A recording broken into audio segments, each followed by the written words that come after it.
Welcome back to Investing Talk Podcast. Today we're going to cut through some of the noise surrounding AI. It's a company that, well, it certainly made a splash recently, landing on the Nasdaq through a SPAC merger. It's trading now as DAIC. Our mission here is to really unpack what this new entity is all about. We want to look at its technology, its financials, and, where it sits in the market. We'll definitely look at why it's getting attention. But maybe more importantly, we need to break down the numbers and the risks involved. These are things you really need to grasp. Absolutely. And before we get into all of that, just a quick reminder, if you find what we do valuable, please hit subscribe, like the episode, and maybe leave a comment. And if you really appreciate these conversations, you could consider buying us a coffee. Helps us keep this going. Okay, so AI, that's definitely been visible lately. What's really been going on behind the scenes that push it into the public eye? And what are they actually doing? Well, the big event was the business combination. That happened June 20th, 2025. Shoulderup Technology Acquisition Corp, that's the SESPAC, it completed its merger with AI. This whole process is what people call a de-SPAC event. It's how a private company gets onto the public market via one of these special purpose vehicles. Okay, the de-SPAC. And then just a few days later, June 23rd, the new combined company started trading on Nasdaq, new ticker, DAIC. Now, this kind of move, it often leads to, more trading activity, more eyes on the stock, partly because it might become eligible for certain market indexes. Right. So becoming public wasn't just about the listing itself. Did it come with financial backing? And what about their actual tech? It did. So alongside going public, AI raised $12 million. That came through a PIPE investment. A PIPE, private investment in public equity. That's the one. It's basically selling shares directly to institutional investors. It can signal some confidence from, let's say, the smart money and that capital. It's specifically tagged for boosting their R&D efforts and also for building out manufacturing in Puerto Rico. Okay, R&D and manufacturing. And the tech side. On the tech side, they've just launched a new product called ZIM, stands for Zero Infrastructure Mesh. It's pitched as an advanced IoT tracking solution. Think logistics, supply chain management. It uses AI, supposedly for real-time tracking with passive and active beacons.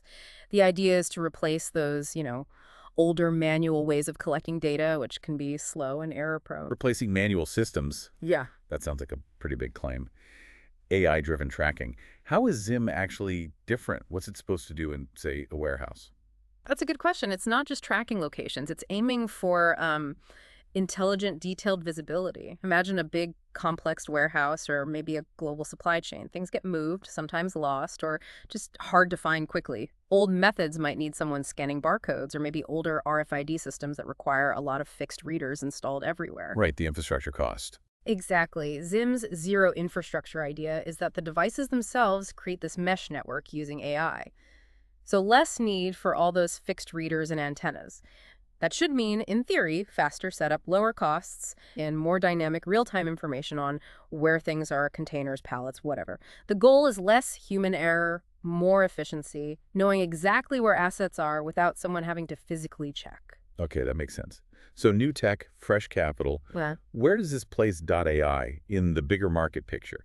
How does it stack up against competitors in tech and logistics? Well, stepping back, they're jumping into a market where demand for AI and logistics is. It's really heating up. Pretty much every sector is trying to digitalize its supply chain. AI's focus, which is on asset management platforms, track and trace using RFID and video surveillance, it fits right into that trend.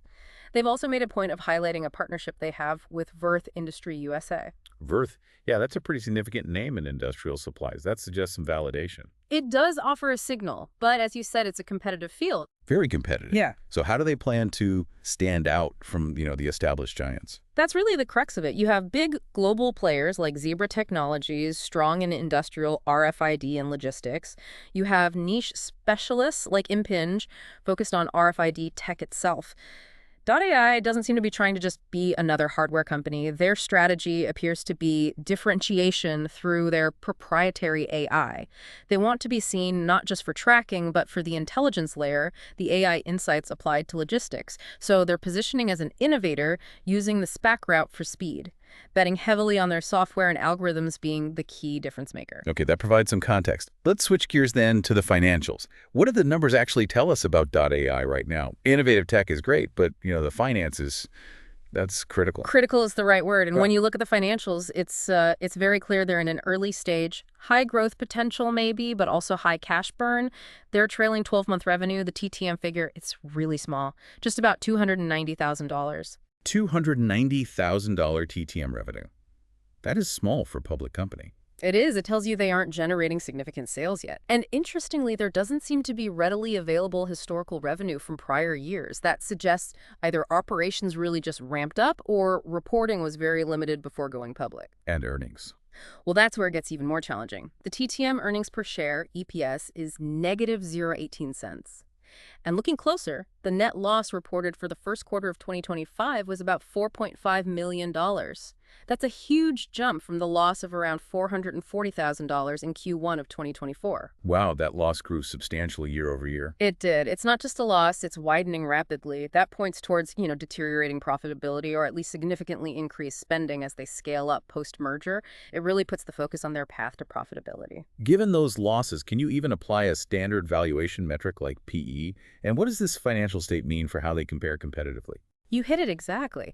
With negative earnings, a standard price-to-earnings ratio, the PE, it just isn't meaningful. It doesn't apply. For comparison, think about other tech companies or even other DAICs that are profitable. They often trade at PE ratios maybe between 15 and 30, sometimes higher. AI is nowhere near that yet. This financial picture really paints them as, well, a laggard compared to established enterprise software firms. They don't have the financial scale or profitability track record yet. And remember that PE investment we mentioned. There was also news back in April, around the 22nd, about a proposed $7 million PE financing plus an ELOC facility. An ELOC, equity line of credit. Correct. Putting that out there suggests they anticipate needing more cash. It points to ongoing cash burn that needs funding. Makes sense. Now, you mentioned a beta of 0.66 earlier. Normally, low beta implies lower risk, lower volatility. Does that hold true here? That's a really important nuance. While 0.66 looks like low volatility compared to the market, in the context of a newly public company with tiny revenues and significant losses, it might not mean stability. It could actually reflect illiquidity, meaning not many shares are actively trading hands day to day. So low volume, not necessarily low fundamental risk. Precisely. If the stock is thinly traded, even small buy or sell orders could potentially move the price quite a bit. So that low beta number could be misleading, masking potential price swing risk related to just getting in or out of a position. For anyone wanting the full picture debt levels, cash flow details, they really need to dig into the latest SEC filings from the company. Okay, so we have this picture. Exciting tech like Zim, but alongside that, some pretty significant financial hurdles and cash needs. If you're looking at this company, what are the main risks and, conversely, the opportunities to keep front of mind? Okay, risks first. Execution risk is definitely high. That's almost always true for a company right after going public, especially through a SPAC. Can they actually integrate everything smoothly and deliver on the growth they've promised? There's also just the general uncertainty around integrating the SPAC structure itself with .ai's existing operations. Did everything mesh well behind the scenes? And you can't ignore the increased regulatory focus on SPACs these days. Any missteps on compliance could sour market sentiment or even bring legal issues. And then fundamentally, you have the ongoing operating losses and the very small revenue base compared to expenses. This naturally leads to the risk of further dilution if or maybe when they need to raise more capital. Makes sense. What about the upside? What are the potential wins here? What could go right? Well, the opportunities are there too. Expansion into global markets seems like a clear path. Maybe leveraging partnerships like the one with Verth. That could be a template. And their core product innovation, Zim specifically, it does place them in a market segment, intelligent logistics, that is genuinely growing fast. Supply chain digitalization isn't a fad, it's a major trend. If they can execute well and really demonstrate that their AI provides a unique advantage, then capturing even a small piece of that growing market could mean significant upside. It's definitely a mix. How are people reacting to this? What's the general vibe, maybe on social media or among investors discussing the stock? It's interesting. If you look at places like Reddit or X, you see a sort of cautious optimism. People are talking about the technology, the potential upside from Zim and the AI angle. They recognize the innovation, but they are also very quick to point out the risks, especially the volatility often associated with companies right after a de-SPAC event. The financial picture isn't lost on them either. You also see some chatter, maybe rumors, about potential new partnerships. Of course, you have to take those with a huge grain of salt until they're officially confirmed. Always. Verify first. Absolutely. News coverage generally seems to lean positive on the innovation story, focusing more on the potential of the tech than the current financial realities. Okay, so let's try to synthesize this. For our listener who might be watching .ai, what are the key things to look out for next? What are the potential triggers, positive or negative? I think the absolute most critical thing to watch will be their first earnings report as a fully public company listed on Nasdaq. That will give the first real detailed look under the hood post-merger. How are revenues tracking? Are losses stabilizing or still growing? What's the cash situation? That first report is key. Absolutely crucial. Beyond that, look for announcements of significant new customer wins or major partnerships actually using the .ai platform. Those would be strong validation points and potential positive catalysts. On the downside, always keep in mind that execution risk. Integrating and scaling after a SIPAC merger is tough, and general market swings can hit newly listed, perhaps less liquid, tech stocks harder. So putting it all together then, what's the overall assessment if someone's considering this stock right now? Based on everything we have, it feels like a hold or maybe a cautious buy assessment is appropriate. On one hand, it offers exposure to a really innovative area in logistics tech. The team seems experienced. But on the other hand, the risks are definitely above average. You have the limited public operating history, the financial situation we discussed, and just the general uncertainties that always come with de-SPAC transitions. So caution is warranted. Definitely. For anyone looking at this, monitor those upcoming earnings very closely. Maybe wait for more proof of execution and financial improvement before making a large commitment. For investors with a higher risk tolerance looking for speculative growth, perhaps a small initial position could make sense, but with the understanding that you're waiting for more data points to emerge. That seems like sound advice. Okay. Let's leave our listeners with a final thought to mull over. Given the undeniable potential of AI to transform logistics, how long can a company like .ai really ride on the promise of its innovation before the financial results absolutely have to start catching up?